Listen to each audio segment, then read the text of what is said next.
Rashid dipermalukan oleh mata pisau. Yuk nonton sampai habis ya. Ya. Jadi kalau saya ini kalau bertanya, terus dia seenak jidatnya ngomong tentang bersih tinja dengan 3 batu ini, dia nggak menjawab apa-apa, ya. Dia nggak ngomong apa-apa. Di mana di sini hubungannya dengan 3 batu? Di sini Sunan Abu Daud mengatakan, telah datang utusan dari bangsa jin kepada Muhammad. Nih baca dek, ya Allah, ini gimana sih? Utusan dari bangsa jin, seraya wahai Muhammad, laranglah umatmu untuk bersetinja dengan tulang atau kotoran binatang atau arang, karena sesungguhnya Allah wa ta'ala menjadikan rizki bagi kami. Ini Allah memberikan jin dan iblis itu juga rezeki. Dan Muhammad bekerja sama dengan iblis untuk melarang umatnya, ya, dengan cebok. Jangan cebok, pakai yang namanya arang. Apakah di sini di dalam keislaman memang ada kerjasama antara bangsa jin dengan yang namanya Muhammad, dengan yang namanya iblis? Karena kalau kita membaca dalam suatu hadis, ya, di sini kalau dikatakan bahwa nih ya, setan itu udah masuk Islam. Apakah setan ini? Ntar kita buka ini. Sunan Nasai 3898. Ya. Ini kan ada setan masuk Islam. Apakah setan ini? Nah, saya mencari Rasulullah SAW, kemudian ya, memasukkan tanganku pada rambutnya, kemudian beliau bersabda, telah datang kepadamu setanmu. Kemudian saya katakan, apakah beliau memiliki setan? Beliau bersabda, benar, tetapi Allah telah membantuku menundukkan sehingga ia masuk Islam. Apakah setan yang dikatakan dalam Sunan Abu Daud ini sudah masuk Islam juga? Jadi apakah memang ada kontribusi besar antara iblis dan setan di dalam agama Anda? Ini ya, baca nih Abu Daud 35 supaya paham ya. Jangan sampai menjawab cebok dengan 3 batu, tidak ada hubungannya. Apa ini? Kita lagi ngomong tentang yang namanya kontribusi Islam nih, termasuk larangan sunnah Nabi nih. Apakah itu termasuk larangan dari iblis juga? Paham nggak? Nih ada iblis meminta larangan, tolong dibaca, jangan asal-asal ngomong. Saya kalau diskusi nggak nyambung kayak gini berat loh ya. Nggak ada hubungan dengan 3 batu. Ini ada kata larangan, larangan untuk Muhammad. Makanya hadis-hadis Muhammad ini kerjasama dengan iblis atau tidak? Belum puas? Ini paham nggak sih? Boleh sekarang saya? Iya, nafsu sekali ya bapak-bapak. Iya, ampun. Mari kita baca Sunan Abu Daud, di mana dikatakan di situ nomor 35. Nomor 35, dia berkata, ya kan? Dengarkan, dia berkata, telah datang utusan dari bangsa jin. Hah? Bangsa jin? Coba kita lihat di dalam Al-Quran dijelaskan tentang jin ini apa? Setan juga dapat menjadi sebutan bagi bangsa jin. Loh, kok setan juga merujuk kepada bangsa jin? Maksudnya gimana? Oh, ternyata ada dalam Islam jin, antara jin, iblis dan setan. Saya jelaskan ya biar pinter. Makhluk jin adalah makhluk gaib yang diciptakan dari api, memiliki kebebasan untuk memilih antara iman dan kufur, seperti halnya manusia. Sebagian jin beriman dan menjadi muslim, sebagian lagi kafir dan menjadi setan. Ternyata jin itu bukan sesuatu yang buruk di dalam Islam. Harus dipahami dulu ternyata. Bagaimana dia bisa buruk? Mari kita lihat. Iblis. Oh, iblis ada penjelasannya dalam Islam. Ternyata dalam Islam itu iblis merupakan pemimpin dari golongan jin yang durhaka. Oh, ternyata iblis. Mari kita lihat Abu Daud. Telah datang utusan dari bangsa jin. Oh, yang datang bangsa jin, nggak masalah kalau bangsa jin yang datang. Alhamdulillah bukan iblis yang datang. Kan begitu saudara-saudara. Ya, tepuk tangan dulu buat Tuhan. Gitu cara ngejelasinnya. Paham ya abangnya? Masya Allah, abang ini ganteng kali.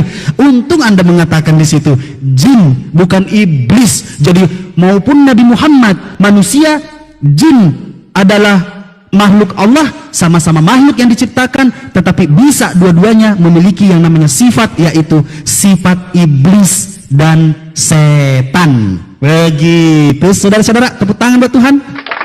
Gitu menjelaskannya. Jadi jangan terfokus, karena begini, kalau Anda mau selalu memahami, kalau Anda di agama Anda ketika iblis udah, kalau jin buruk, iblis buruk, semuanya buruk, memang. Tapi dalam Islam, jin itu adalah ciptaan Allah. Jin itu adalah ciptaan Allah. Kalau iblis itu adalah sifat. Oke? Iblis itu adalah makhluk, dedengkotnya jin.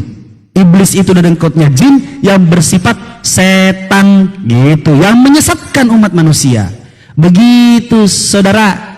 Nah, kalau Anda mengatakan bahwa iblis itu tidak ada perannya, ya kasihan lah iblis gitu loh. Jujurlah sedikit. Sudah 2 saya diskusi dengan debater Kristen, semua mengakui bahwa memang betul. Jadi ada ngeles-ngelesnya dikit, tapi Anda berperan mengatakan bahwa iblis tidak berperan penting dalam Kristen. Jangan dong, ntar disamber sama iblis yang ngeri. Ingat, karena iblis ada yang namanya dosa waris. Karena iblis ada yang namanya penebusan dosa. Kalau iblis nggak ada yang namanya dosa waris. Kalau iblis nggak ada yang namanya penyaliban. Itu sesuatu yang harus kita pahami. Wahai saudara-saudara terkasih, yang utamanya Kristen, pahami. Yang mengawali namanya dosa waris itu iblis. Tidak ada konsep ketuhanan di luar Islam kecuali Kristen yang memiliki konsep awal mulanya dari Adam, dosa waris. Kenapa nih Tuhan bisa menjadi manusia? Karena kasih karunia Allah Bapa telah mengaruniakan anaknya sehingga bla bla bla bla bla bla. Tepuk tangan buat Tuhan. Karena apa? Karena iblis yang berbuat sesuatu lalu turunlah dosa waris. Lalu apa? Lalu iblis yang menunjukkan tempat kedagingan Yesus yang ketakutan disalib. Yesus manusia biasa, iya, dia juga Tuhan, dia juga Nabi, dia juga Rasul, kata-kata debater yang lain tuh, ya kan? Tetapi kemanusiaannya takut disalibkan. Maka dari itu dia, yaitu Yesusmu, Tuhanmu, takut. Lalu datanglah yang namanya Yudas. Siapa yang mendatangkan Yudas? Sibilisis lagi nih yang mendatangkan. Begitu. Lalu dikatakan oleh karena dustaku semakin melimpah kemuliaannya, si tiba-tiba Paulus berroterika.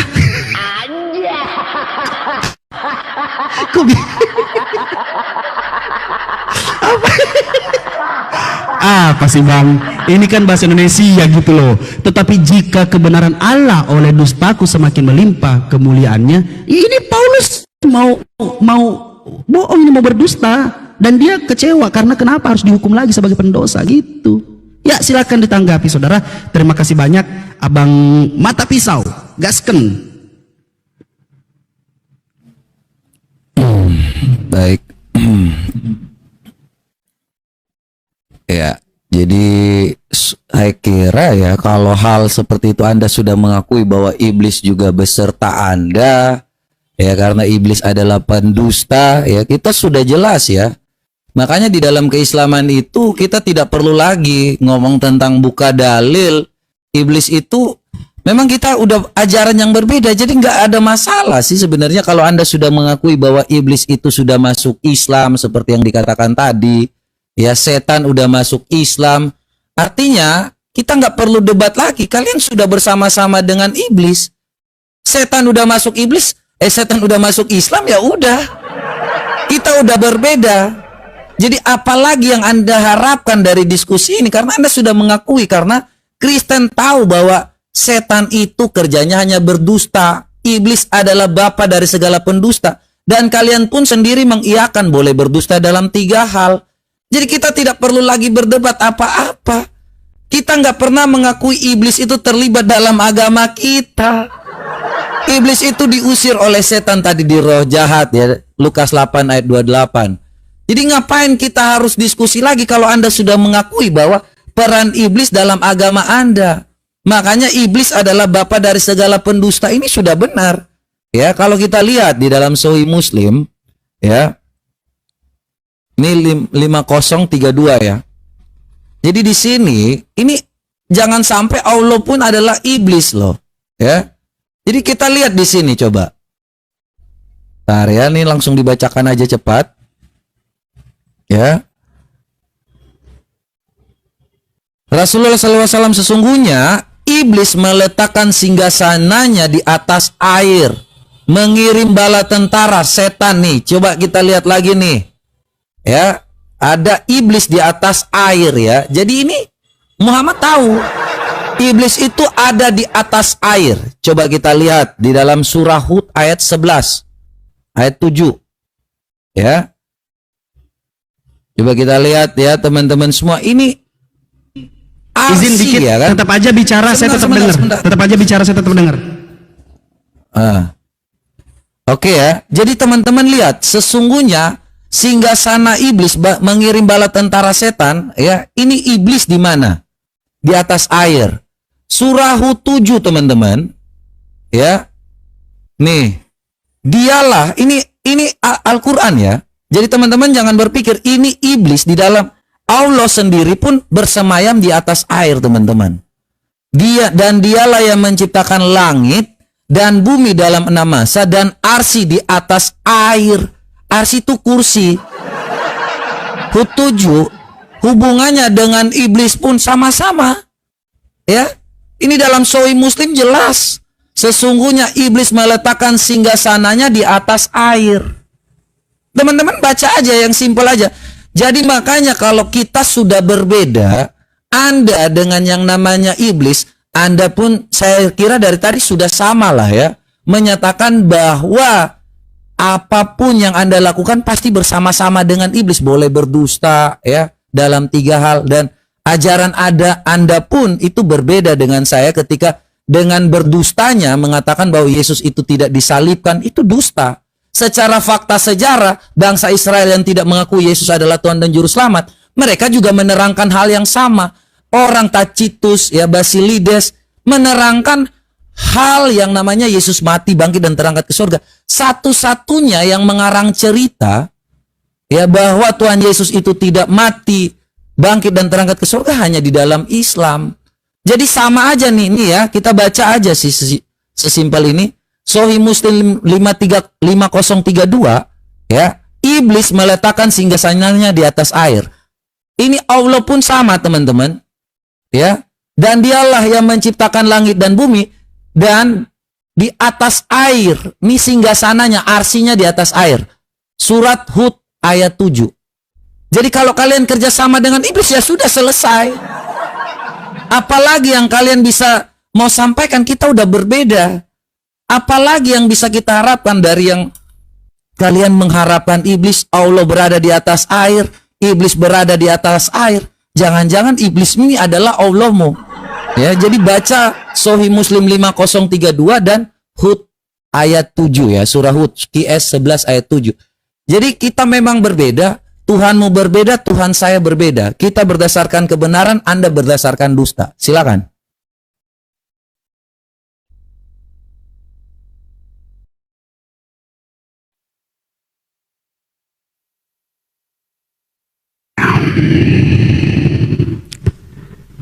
Ya, tidak apa-apa teman-teman, santai.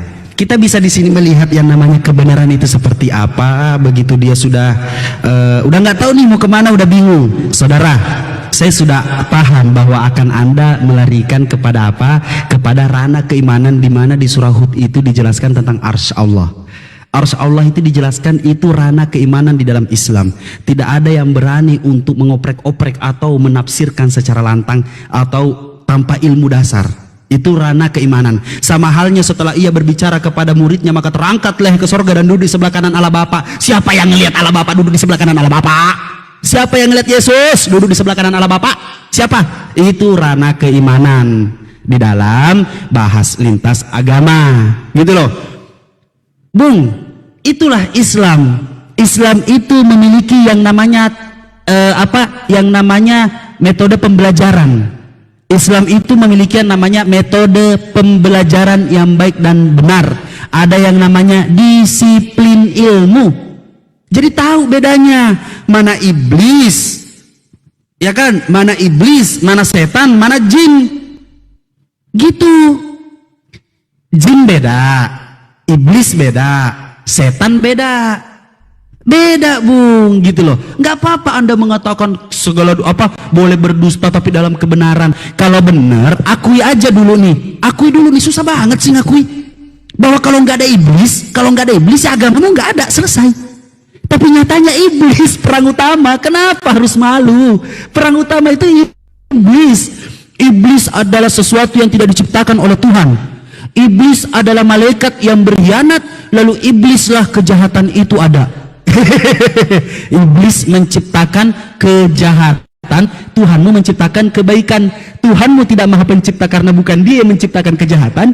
Iblis juga tidak maha pencipta, tapi dia cuma bisa menciptakan kejahatan. Ih, sama-sama alfa omega enggak tuh? Iya kan? Nah, ya kan? Iblis juga menciptakan, Tuhan juga menciptakan, sama-sama mencipta. Kan begitu datanya. Oh, saya rasa Anda tahu data itu, ya kan? Jadi kalau mau dibawa maka dibaca. Di sini Bung dikatakan utusan dari bangsa jin. Gak ada masalah. Makanya kita kembali ke disiplin ilmu. Al-Quran memiliki bahasa sendiri. Iblis itu bahasa apa? Bahasa apa Bung? Iblis itu bahasa Arab, makanya kalian tidak mengerti. Jin itu bahasa Arab, makanya kalian tidak mengerti. Itu bahasa Al-Quran kami yang kalian colong, yang kalian rampok. Sampai kata Allah, kata Alkitab, kata Rasul, Ruhul Kudus, malaikat, salib, semua kalian rampok. Maka dari itu kalian tidak mengerti apa artinya semua itu. Begitu. Makanya kalau mau berbicara jangan mengatakan jin. Kalau di situ dikatakan yang kamu jelaskan tentang hadis bahwa iblis meletakkan singgasananya, itu sudah ada penafsirannya. Ada ulama yang menafsirkan bahwa di situ dikatakan lautan singgasananya iblis. Enggak masalah. Jadi beda konsep tentang jin, tentang jin yang membangun istana apa segala macam, itu sudah ada penafsiran tersendiri. Maka dari itu saya tidak masuk di ranah itu. Karena apa? Karena ranah keimanan di dalam Islam harus dipahami dulu, tidak sembarangan dijelaskan. Cuman beda kalau bahasa Indonesia. Al-Quran memiliki 16 tingkat ilmu. Ilmu paling dasar ilmu nahwu sorof, memahami yang namanya balago, tajwid, tanda baca, harokat, panjang pendek, tanda baca. Kalau cuma mau baca Tuhan begini, aduh, tidak begitu Salahuddin Wahid. Jadi sudah beda, sudah apa? Ya memang sebenarnya beda. Kalau tidak mau kita bahas tentang ini, maka ambillah istilah-istilah agama darimu. Gitu loh. Ambillah istilah-istilah agama darimu, dari bahasa Yunani, dari bahasa ini, dari bahasa ini. Sedangkan iblis itu di dalam agamamu dijelaskan itu bahasanya diabolos. Jauh kali. Bahasa Yunani itu diabolos. Kenapa tiba-tiba jadi iblis di kitabmu? Dari mana bahasa itu? Makanya kalian gak paham apa bedanya jin, setan, dan iblis. Begitu saudara. Maka saya bingung gitu loh. Tinggal jawab aja dulu bagaimana tentang Roma, bagaimana. Jangan merujuk kepada situ kemana-mana. Iya, memang betul. Karena ada yang namanya disiplin ilmu. Bukan bukan iblis yang datang, tetapi jin. Begitu saudara. Ya silakan. Kalau memang sudah mau statement akhir atau apapun itu silakan. Habis itu ditutup. Silakan. Oke ya. Ini berarti terakhir saya menjawab ya, nanti baru kesimpulan ya. Siap.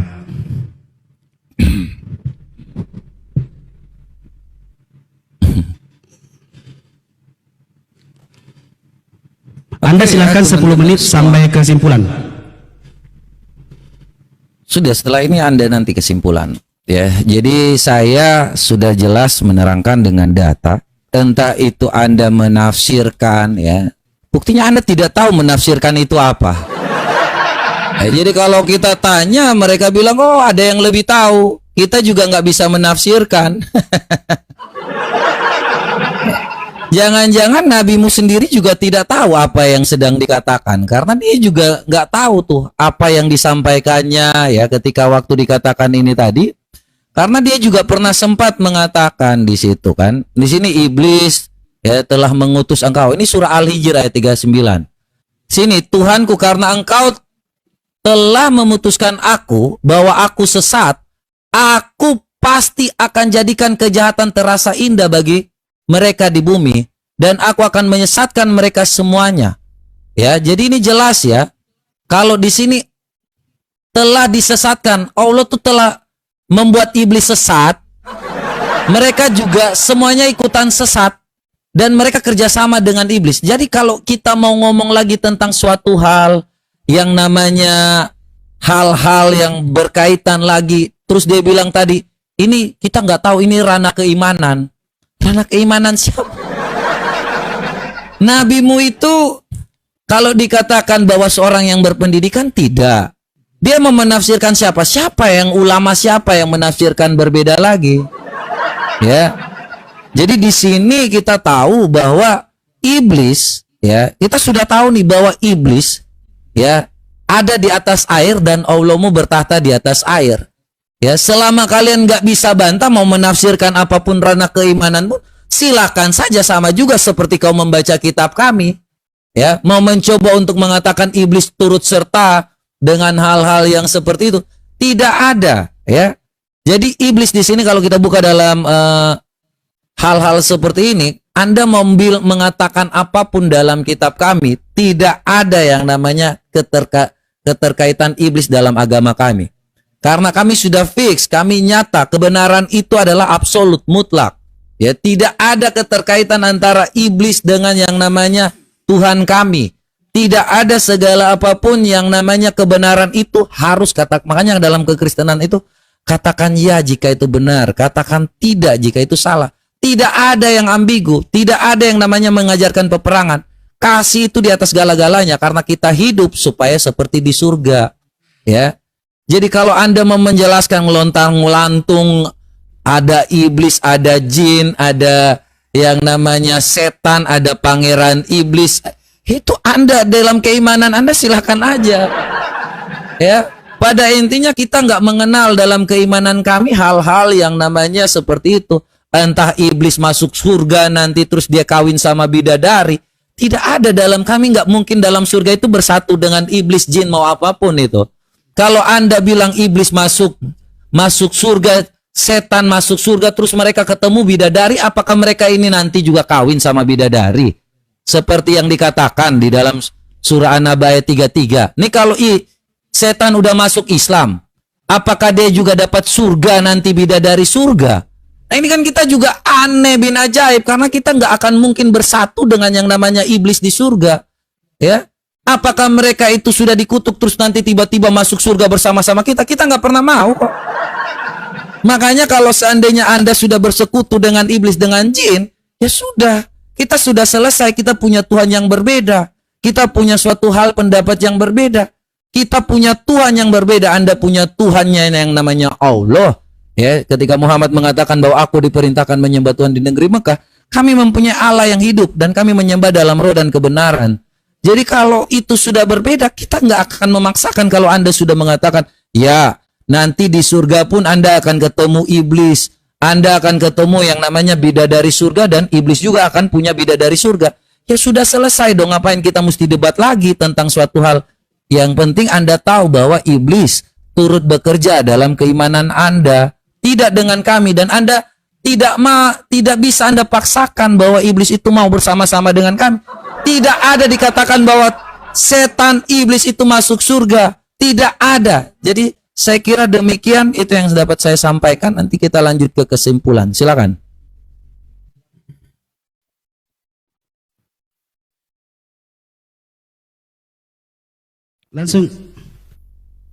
Langsung aja kesimpulan 10 menit. Saya tunggu nggak apa-apa. Iya, nanti silakan. saya terakhir. Silakan Anda Tadi aja. saya saya lagi. Iya nggak apa-apa. Silakan. Baik. Kalau gitu ya saya langsung tutup aja. Jadi kita harus tahu teman-teman bahwa di dalam keimanan kita kebenaran itu harus absolut. Ya, ketetapan Allah itu ya dan amin. Kita nggak bisa mengatur-ngatur tentang ketetapan Allah. Sekalipun iblis adalah bapa dari segala pendusta, maka dia adalah bapa dari segala pendusta. Yohanes 8 ayat 44 tadi jelas sudah menerangkan ya. bahwa kita tidak akan bersekutu dengan iblis. Iblis itu adalah musuh kita. Tuhan Yesus datang untuk menyelamatkan kita dari yang namanya iblis. Dan tidak ada di dalam dunia ini bahwa nanti iblis masuk surga, setan atau jin itu masuk surga bersama-sama kita. Sekali lagi, tidak pernah ada di dalam kekristenan bahwa nanti akan ada yang namanya iblis masuk surga, setan atau apapun masuk surga bersama-sama kita. Dia datang ke dunia ini tujuannya untuk menyelamatkan kita manusia. Ya, jadi bukan untuk yang namanya menyelamatkan iblis atau bersama-sama dengan iblis. Dia aja melihat ketika waktu ada iblis di situ. Tolong di mute dikit bro, karena agak feedback nih. Ya, jadi kita kalau dikatakan bahwa nggak pernah ada surga yang bersama-sama dengan iblis. Kalau mungkin di dalam agama seberangnya itu mereka iblis juga bisa masuk surga, kita menolak hal seperti itu. Dan kita tidak percaya bahwa nanti iblis akan bersama-sama dengan kita di surga. Kebenaran itu harus absolut. Ketetapan Allah itu ya dan amin. Makanya kita tidak pernah diajarkan untuk yang namanya berperang. Kita tidak pernah diajarkan untuk yang namanya berdusta. Dalam 10 perintah Allah, ketetapan Allah itu dia nggak lagi harus direvisi atau segala macam, teman-teman. Dia ya dan amin. Makanya segala sesuatu ketika waktu kita melakukan segala perbuatan itu, kita harus tahu nih, ya, apa itu benar, apa itu suatu hal yang memang bertentangan dengan yang namanya Allah. Ya, mereka yang berkata dusta, itu kita tidak dapat benarkan lagi, teman-teman. Oleh karena itu teman-teman semua, ya dimanapun kalian berada, percayalah, hanya ada satu Tuhan yang benar. Ya, kita tidak menginginkan yang namanya Tuhan kita sama, tidak. Tetapi kita menginginkan bahwa hanya ada satu Tuhan yang benar, yang menyatakan kasih-Nya kepada kita semua, yang melayani kita lebih dahulu, sama seperti orang kita melayani kita ketika waktu kita masih kecil. Dan kemudian kita mengerti untuk mengetahui bahwa Dia mengasihi kita. Itu bukti nyata Tuhan yang nyata. Tuhan yang mengajarkan kasih-Nya kepada kita semua. Bukan mengajarkan tipu-tipu, bukan mengajarkan dusta. Tetapi segala sesuatu yang mengajarkan hal yang baik. Karena kita akan hidup bersama dengan Dia di surga nanti. Gak mungkin di surga itu ada dusta. Gak mungkin di surga itu ada zina. Karena Dia menginginkan seperti yang terjadi dalam kerajaan surga. Dia datang ke dunia ini seperti yang kita katakan ya. Ini Yohanes 8 ayat jelas ya. Sebab aku telah turun dari surga bukan untuk melakukan kehendakku, tetapi melakukan kehendak Dia yang mengutus aku. Itulah Tuhan yang nyata, Tuhan yang dari surga. Bukan batu yang dari surga, tetapi firman yang menjadi manusialah yang menyatakan kasih-Nya kepada kita semua. Jadi teman-teman semua mulailah berpikir dengan baik, siapa Tuhan yang benar, Tuhan yang memang datang untuk menyelamatkan kita daripada iblis pendusta, ya, yang tidak menginginkan bahwa Yesus itu tidak ada, Yesus itu tidak mati, Yesus itu tidak bangkit, tetapi langsung dia, itu semua adalah dusta, ya. Iblis yang namanya konspirasi iblis, dia itu tidak tahu tentang masa depan, teman-teman. Ya, iblis nggak pernah tahu tentang masa depan, tetapi iblis tahu tentang masa lalu. Ya, makanya ketika waktu hal yang sudah terjadi, ya iblis merasa harus berkonspirasi dengan manusia, dan tiba-tiba saja ada orang yang mengatakan dusta. Itulah iblis, ya, bapa dari segala pendusta, dan mereka harus tahu malu bahwa segala sesuatu yang namanya dusta itu berasal dari iblis. Tidak ada kata lain selain dari pendusta. Karena dialah yang membuat manusia mati sejak awal. Tidak ada yang namanya kolaborasi dengan iblis. Kita tidak yang namanya bernegosiasi dengan iblis. Iblis itu adalah musuh kita. Demikian teman-teman semua, saya kira ini penyampaian saya. Mulailah untuk berpikir, mulailah untuk berhikmat karena kita diberikan kecerdasan oleh Tuhan untuk berpikir. Takut akan Tuhan adalah permulaan pengetahuan, tetapi orang bodoh menghina hikmat dan didikan. Demikian saya sampaikan kesimpulan saya. Tuhan Yesus berkati kita semua. Oke, terima kasih. Saya tutup closing statement. Tadi saya pembuka, saya yang closing. Terima kasih. Mata pisau Jadi kita kesimpulan dari diskusi ini bisa kita belajar bagaimana kita memahami di setiap diskusi, bukan ada tendensi kebencian, tetapi bagaimana kita membuka akal pikiran kita sebagai manusia. Oke. Ya, saya ulangi. Kesimpulannya adalah saya hanya merujuk kepada satu pertanyaan sama seperti yang lain-lain. Bagaimana kita memahami yang namanya diskusi lintas agama, kita membuka akal pikiran kita secara rasional, secara berpikir, secara memilih dengan objektif untuk memahami bahwa yang namanya Tuhan sesungguhnya seperti apa, kita mempelajarinya. Kenapa bisa, untuk apa, dan supaya apa. Bagaimana Allah Subhanahu wa taala menciptakan langit dan bumi dan menunjukkan kekuasaannya, di mana di surah Al-Fusilat ayat 53, kami akan menunjukkan tanda-tanda kebesaran kami di segala wilayah bumi dan di dalam diri mereka masing-masing, sehingga benar kebenaran Al-Quran itu nyata di dalam diri. Nah, kalau kita diskusi juga kan bisa dibahas ya, dilihat seperti apa, bagaimana kebenaran itu seperti apa, kita melihat tentang kebenaran, dusta dan lain-lain, di mana tadi kita membawa bahwa Paulus sendirilah yang menyatakan bahwa tetapi jika kebenaran Allah oleh dustaku semakin melimpah bagi kemuliaannya, mengapa aku harus dihakimi lagi sebagai pendosa. Lalu di bawah juga tentang iblis, iblis adalah yang pembawa batu dan menjadi Tuhan, dan saya bacakan ayatnya bahwa Allahku gunung batuku, tempat aku berlindung,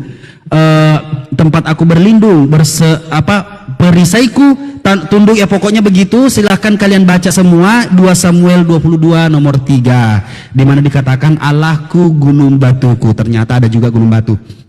Dan juga satu hal yang harus kita pahami dalam diskusi itu, di mana pertanyaan itu hanya menginginkan jawaban, yaitu bagaimana peran iblis. Tetapi dalam diskusi itu memang Islam boleh berbohong dalam 3 hal, tetapi harus ada dasar ilmunya bagaimana kita memahami. Tetapi kalau Kristen boleh berbohong dalam segala hal, walaupun memang jelas-jelas dikatakan bahwa Tuhan datang karena perilaku iblis dan Tuhan bisa disalibkan karena perilaku iblis, maka itulah kenyataan. Tetapi mungkin saudara mata pisau tidak mau mengakuinya karena mungkin lumayan berat untuk diakui, maka itulah kenyataan yang bisa kita pahami. Bahwa apa? Coba kita berpikir, buka akal pikiran. Bayangkan kalau tidak ada iblis, agama saya tidak ada.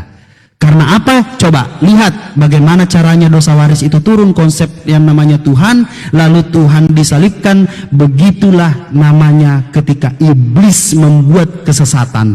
Bagaimana tentang setiap ajaran-ajaran di voting dengan angkat tangan, itu semuanya tentang sejarah. Tetapi bagaimana ketika lari yang namanya kepada kepada ayat-ayat tentang bidadari tadi ya, tetapi dikatakan di dalam ada kitab juga mengatakan, siapakah di antara keduanya orang yang melakukan kehendak ayahnya? Jawab mereka yang terakhir. Kata Yesus kepada mereka, aku berkata kepadamu, sesungguhnya pemungut-pemungut cukai dan perempuan-perempuan pesundal yang lebih dulu akan masuk ke dalam kerajaan sorga. Jadi kalau kita keluar dari konteks untuk mencari kesalahan memang banyak, tetapi yang namanya diskusi kita harus berfokus kepada apa yang kita mau diskusikan. Jangan lari kemana-mana agar bisa kita pahami peran iblis dalam agama masing-masing. Alhamdulillah qadarullah, di mana ternyata di Al-Quran dijelaskan jin itu adalah ciptaan Allah, iblis itu adalah raja dedengkotnya setan, dan setan itu adalah sifat. Maka dari itu alhamdulillah saya semua menjawab dengan dikatakan di mana Nabi Muhammad SAW berkata telah datang utusan dari bangsa jin. Alhamdulillah ternyata yang datang itu bukan iblis, tetapi yang datang itu jin. Tetapi ingatlah, sekali lagi saya sampaikan, yang datang kepada yang namanya Hawa untuk menggoda Hawa agar Adam tergoda, yaitu iblis. Lalu turunlah yang namanya dosa waris, sehingga dosa waris ini harus diputuskan oleh Tuhan. Lalu Tuhan datang dengan kedagingannya, tetapi ternyata dia donatur, kedagingannya itu takut dan dia sembunyi. Lalu datang Yudas yang dipengaruhi oleh siapa? Silahkan dijawab sendiri. Maka buka buka cakrawala pemikiran kita. Kita harus menjadi rasional dalam berpikir, kita harus menjadi orang yang betul-betul objektif dalam belajar, karena tidak ada satupun orang Islam yang murtad mengatakan bahwa saya menemukan kebenaran di dalam Bible. Tetapi alhamdulillah semua yang ada dalam TikTok ini yang namanya orang-orang mu'alaf, mereka rata-rata cerdas dan luar biasa, jauh lebih cerdas di atas saya, karena mereka mendapatkan kebenaran dengan mencari kebenaran itu di dalam Al-Quranul Karim. Seperti itu. Itulah qadarullah, maha benar Allah dengan segala firman-Nya. Wabillahi taufiq wal hidayah. Fastabiqul khairat. Assalamualaikum warahmatullahi wabarakatuh. Terima kasih Abang Mata Pisau, sehat selalu. Sampai jumpa di waktu-waktu berikutnya. Baik, See you next time juga ya. Nanti kita see you next time. Siap.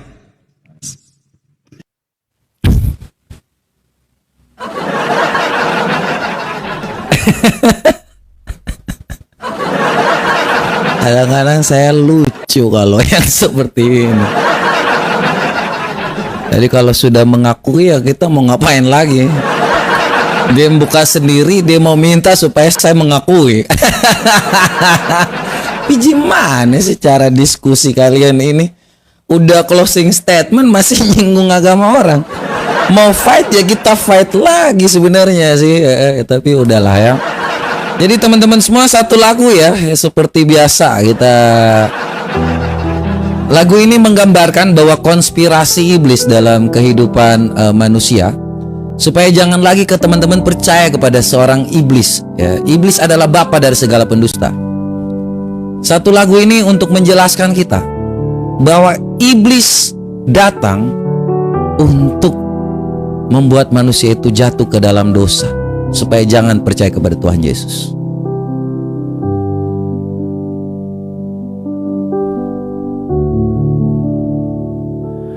Konspirasi terbesar iblis dalam dunia tidak menginginkan Yesus mati dan bangkit. Iblis adalah bapa dari segala pendusta, memanfaatkan manusia untuk konspirasi. Secara fakta sejarah, Yesus mati bangkit dan terangkat ke surga. Iblis pun melakukan dusta dengan mengatakan Yesus tidak mati dan bangkit.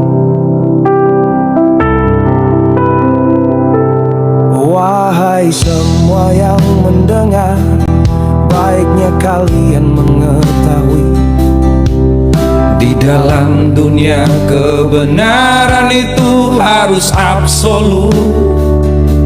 Yang benar datangnya dari Tuhan yang benar, hanya Yesus Kristus Tuhan dan Juru Selamat.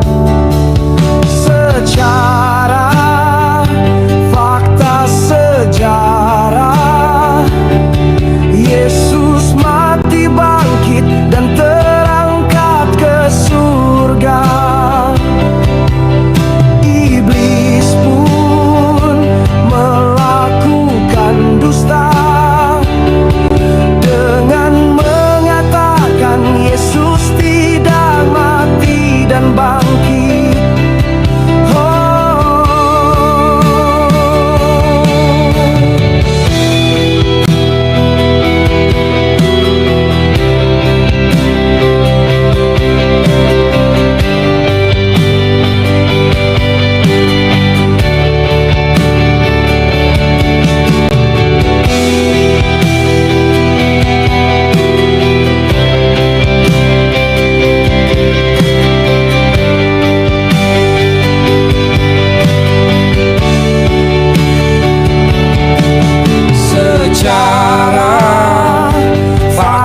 Sejarah Yesus mati bangkit dan terangkat ke surga. Iblis pun melakukan dusta dengan mengatakan Yesus tidak mati dan bangkit.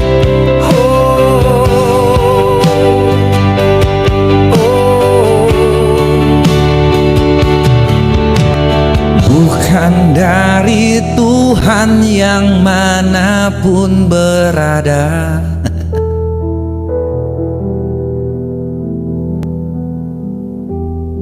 Iya, thank you buat teman-teman juga yang udah selalu support ya. Kiranya itu bukan kehebatan saya ya. Jadi teman-teman, saya kira itu karena memang Alkitab itu menyatakan kebenaran. Jadi kita tidak perlu merasa bangga siapa diri kita. Memang itu adalah kebenaran yang nyata dari Tuhan. Kalau Tuhan sampaikan itu, ya kita nggak perlu lagi mengiyakan. Ngapain ada kontribusi? Tidak ada ya. Tidak ada ya. Peran iblis itu nggak pernah ada ya. Jadi jangan dipikir ketika kalian ke distract bahwa oh iblis itu Tuhan mengizinkan ada ya. Allah mendatangkan kebaikan bagi kita yang mengasihi Dia. Dan teman-teman semua, thank you juga buat Bang Rom, thank you juga buat teman-teman semua yang udah selalu support room ini. Ada Kak El Berdara, kemudian juga ada Kak Melisahan, Kak Cece Winnie dari Mata Pisau Manajemen ya, teman-teman semua yang udah tap-tap layar juga, yang saya tidak bisa menyebutkan satu persatu ya. Thank you buat Mata Pisau Manajemen juga ya, semuanya yang udah selalu support, yang udah tap-tap layar, yang udah mendoakan, yang udah share-share, yang udah semuanya ya. Saya kira biarlah nama Tuhan yang dipermuliakan ya. Jangan lihat manusianya, kita semua sama di hadapan Allah kok. Kita juga bisa sama ya teman-teman, juga semakin bisa mengenal kebenaran dari firman Tuhan. Dan teman-teman semua juga tahu bahwa kebenaran itu harus absolut teman-teman. Kita nggak bisa dengan Tuhan itu kita nggak pakai yang namanya negosiasi. Itu ajaran iblis teman-teman, ajaran negosiasi. Makanya iblis ketika waktu dengan Hawa di situ dia bernegosiasi. Nih ayo makan. Jadi teman-teman semua, itulah yang dapat kita sampaikan. Dan mungkin ini menjadi penutup ya, karena saya juga dari tadi udah on ya. Dan mungkin kita bertemu di lain kesempatan. Thank you lagi ya buat semuanya yang udah selalu support ya. Ada tadi teman-teman yang udah memberikan gift juga ya, makanya menangnya terus-terus gitu. Sekali-sekali kirim Honda Jazz kayak Jazz. Apa tadi? CRV ya, CRV lah ya, jangan gift. Supaya saya bisa pakai ya. Ini mau ngisi pulsa listrik aja. Ya thank you ya, jadi canda aja teman-teman, jangan terlalu serius ya. Terus tiba-tiba ngemis nggak ya.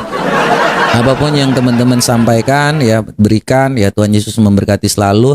Apapun itu ya buat room ini ya, semoga Tuhan membalasnya dengan berkat yang berkelimpahan ya. Thank you buat semuanya sekali lagi ya, buat teman-teman semua. Kita nggak nerima saran dan pendapat lagi ya. Saya kira udah cukup ya. Thank you buat semuanya.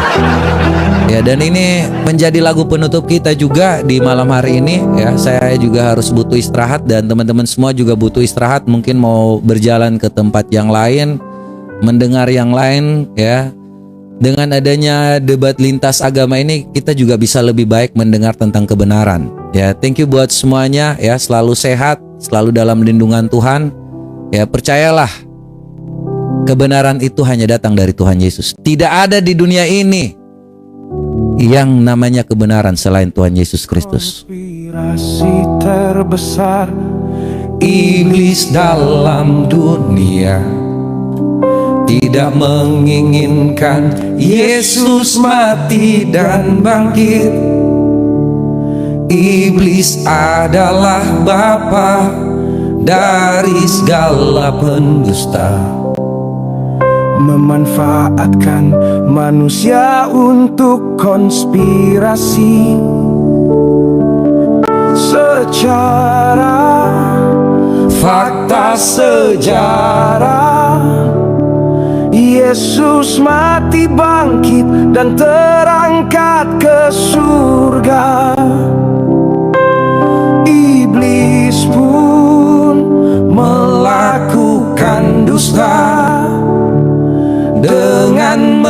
mengatakan Yesus tidak mati dan bangkit. Thank you buat semuanya.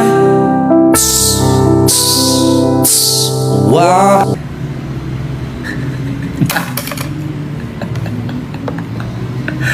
Aduh.